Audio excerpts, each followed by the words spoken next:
মা, একটু বোঝার চেষ্টা করো, এত রাতে আমি কোত্থেকে ধূপকাঠি পাবো? জানি 12টা বেজে গেছে, তাও একটু দেখ না বাবা। আচ্ছা ঠিক আছে, দেখছি, দাঁড়াও।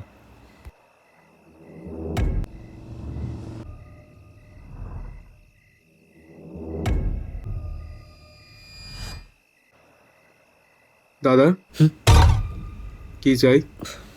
মজা করছেন? ধূপকাঠির দোকানে নিশ্চয়ই সোনা কিনতে আসবো না। তা কে মারা গেছে? সরি, মারা গেছে মানে? তা কে মারা গেছে সেটা না বলে ধূপকাঠিটা দেবো কিভাবে? মানে আপনি বলতে চাইছেন কেউ মারা না গেলে আপনি ধূপকাঠি দেবেন না? আর ধরুন আপনাকে আমি মিথ্যে কথা বললাম, তাহলে? তাতে তো আপনারই ক্ষতি দাদা। পাগল শালা। দাদা, ফেরতটা। ফেরতটা লাগবে না দাদা, ওটা দিয়ে পারলেই ঘড়িটা একটু সারিয়ে নেবেন।